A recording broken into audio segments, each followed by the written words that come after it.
Olá, estamos chegando em mais um consultório de família.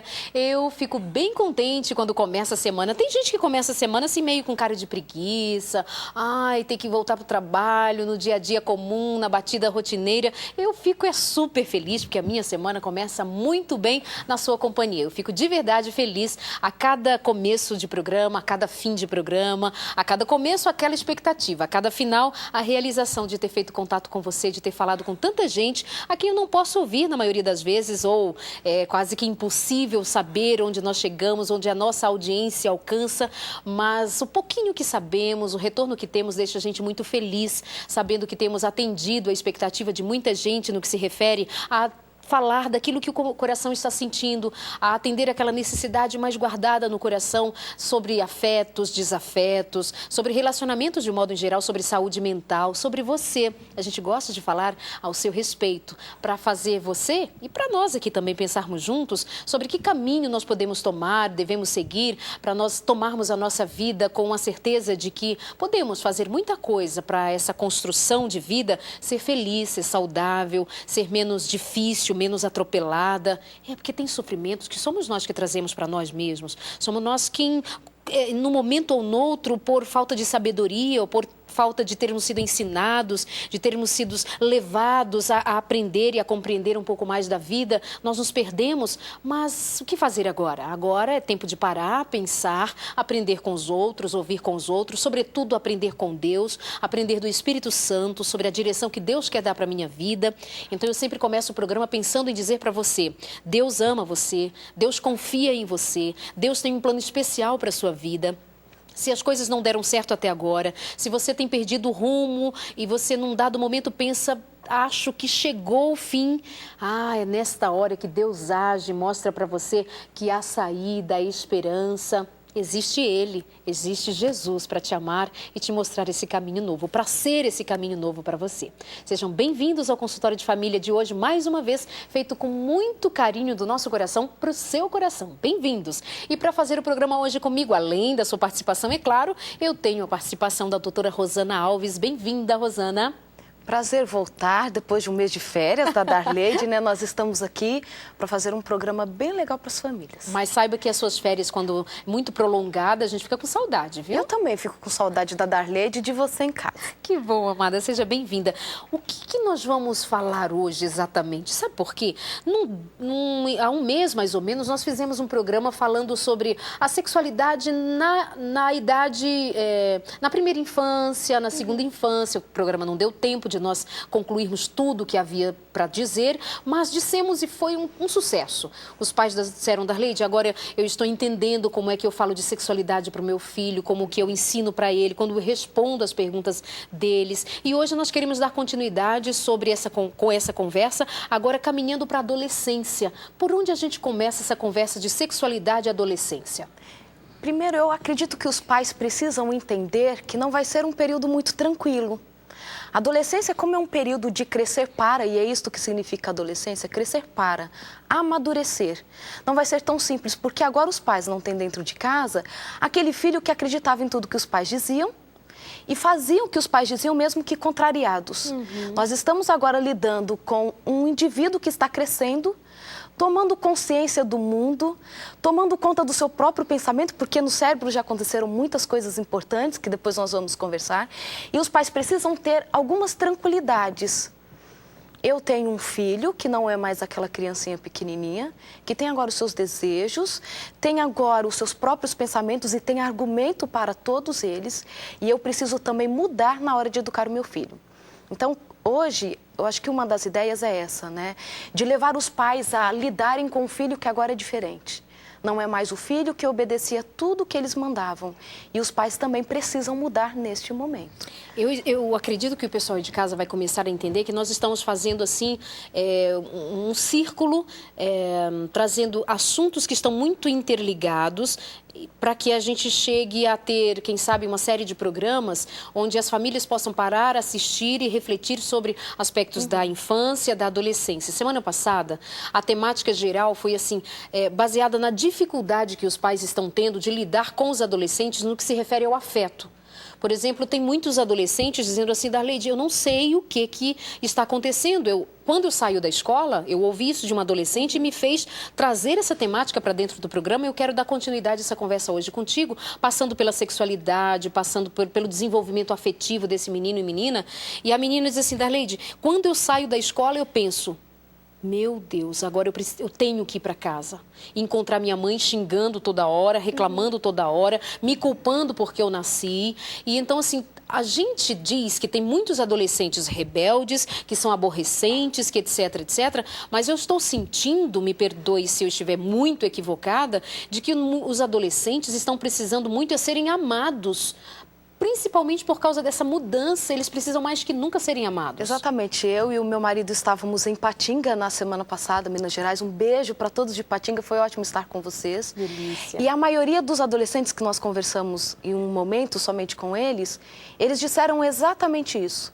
Tenho muita dificuldade de relacionar-me com os pais. Eles estão perdidos nas suas emoções, os filhos, e os pais também se perdem, porque eles não sabem mais como lidar com este filho que cresceu. Trata como criança. Cobra como se ele fosse um adulto. Ainda é possível pegar este ser que está crescendo e colocar no colo, beijar, dizer que amo? E os pais acham que os adolescentes não querem isso. E realmente, os adolescentes estão passando por grandes crises, né, existenciais. No momento, eles querem ficar no colo dos pais e, no outro instante, têm vergonha de apresentar os pais para os amigos. Eles estão mesmo nessa fase de conflito. Mas o que os adolescentes sempre dizem, ainda queria sentar no colo dos meus pais. Eu queria que eles me ouvissem. E agora já vai a primeira dica para os pais. Posso falar? Nós sempre dizemos assim, pais. O seu filho adolescente vai chegar em casa e ele vai te fazer uma pergunta ou um comentário que você vai achar muito bobo, muito fora de propósito. Nós costumamos dizer que os adolescentes primeiro falam a bobagem para depois dizerem o que é sério. Por que eu digo isso? Não que os adolescentes ficam falando bobagem. Eles sempre soltam um assunto que eles acham que é mais tranquilo de dizer, para ver qual a reação dos pais. Um assunto que não os afete, os filhos não se sintam afetados de dizer. Por exemplo? Por exemplo, eles chegam assim e falam assim, acredito que hoje na escola a menina caiu no pátio e todo mundo riu. Por exemplo. E aí os pais, ele está esperando para ver qual a reação dos pais. Se os pais falam assim, que coisa boba, ri disso, viu? Você não devia rir, porque isso não se faz, você não é mais uma criança, não se ri dos outros. Só que o adolescente jogou aquilo para ver qual é o humor dos pais e como eles estão prontos para escutá-lo. E o adolescente fala assim, epa, se eu falar de um incidente da escola, irritou tanto os meus pais, eles acharam bobagem, imagina se eu disser que eu beijei um menino na hora do recreio, do intervalo. Então, eu não posso falar. Se é um assunto tão simples, do cotidiano, eles já reagem assim e acham que é bobagem, que eu não devo me comportar assim porque isso é comportamento de criança. Então, eu não posso falar de outros temas. Escutem o adolescente. Por mais que você ache que é uma bobagem, dê atenção. Porque ele fala assim, opa, posso dizer com estes meus pais qualquer coisa que eles estão prontos a me escutar e orientar, porque eles querem isso. Eles escutam o que os amigos estão dizendo, mas a referência ainda são os pais. Sendo que aqueles pais já aproveitaram aquele momento para fazer um script de um roteiro de vida, meu filho, não ria de quem cai, faz aquele sermãozinho básico e a criança se retrai. Então, como deveria ter sido a postura daquele pai e daquela mãe ao ouvir o que o menino disse? É silêncio, você quando diz assim, ouça o que seu filho está dizendo, é em silêncio, filho, tudo bem? Como que é esse processo? Eu acho que todas as circunstâncias nós podemos utilizar para ensinar lições, para mostrar como nós devemos nos comportar em sociedade, mas isso não precisa ser assim, olha, estou te disciplinando, ensinando o caminho certo. Ah, sua amiga caiu? Nossa, realmente, quando nós vemos alguém caindo, dá vontade de rir. Porque a gente não adianta falar que não tem vontade de rir, não dá para ser tão moral assim. Sim. Caiu, a primeira reação da maioria das pessoas é rir. Imagine um adolescente, então, que é super expansivo em tudo que faz. Fala assim, realmente dá vontade de rir, né? Mas ela deve ter machucado. Ela machucou? Não machucou? Alguém foi ajudá-la a se levantar? Olha, não tenha vergonha, viu? Se caiu tal, pode ir lá ajudar a levantar, ver se rasgou a roupa, tal. Empresta sua blusa para ela amarrar na cintura, se precisar, tal. E ponto. Não precisa esticar e dar um sermão de tudo que o adolescente diz, porque isso cansa. O adolescente, na verdade, ele está querendo dizer assim, meu pai e a minha mãe me amam, mesmo eu estando tão estranho assim. Porque o adolescente está se sentindo super estranho. O corpo está mudando, é uma fase de luto.